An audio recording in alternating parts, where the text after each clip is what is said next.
बाबा ने कहा मैं सुबह उससे मिलूंगा, वो मेरा खास आदमी है। दादाजी तैयार हुए। तैयार होने के बाद जब 8 बजे बाबा से मिलने पहुंचे तो बाबा से मिले, और बाबा से मिलने के बाद आलिंगन दिया बाबा ने और अकस्मात पूछा कि बताओ क्या चाहिए, मांग लो, क्या चाहते हो। तो श्री प्रसाद दादाजी ने कहा कि बाबा मुझे कुछ नहीं चाहिए। तो मंडली की ओर इशारा किया कि धन दौलत राजपाट कुछ भी मांग सकता है व्यक्ति जब परमात्मा के सामने खड़ा, लेकिन उसने कहा कि बाबा मुझे कुछ नहीं चाहिए, इस देश की आजादी, देश स्वराज्य हो जाए। तो बाबा ने मंडली की ओर इशारा किया कि यह है त्याग की भावना, अपने लिए कुछ नहीं, देश के लिए मांगा कि देश की आजादी।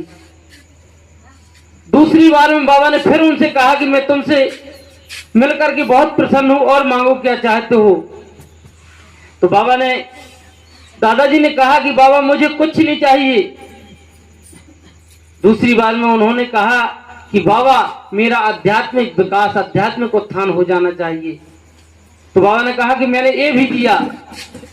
अंत में बाबा ने कहा कि मैं तुम्हारे वाक्यों से, तुम्हारे मांगने से अति प्रसन्न हूं, और मांगिए क्या चाहते हो।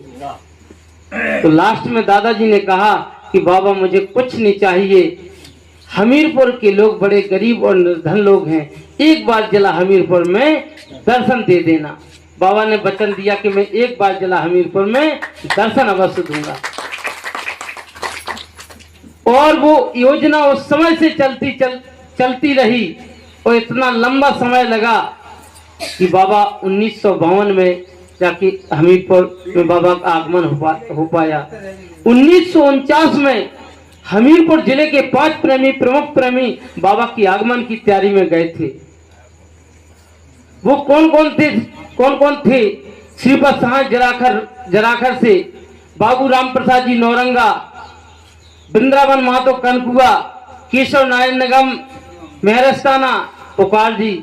इस प्रकार से 5 प्रेमी, ये जिले के प्रमुख प्रेमी बाबा की आगमन के लिए कि बाबा हमीरपुर में एक बार दर्शन देना। ये आयोजन लगातार चलता रहा।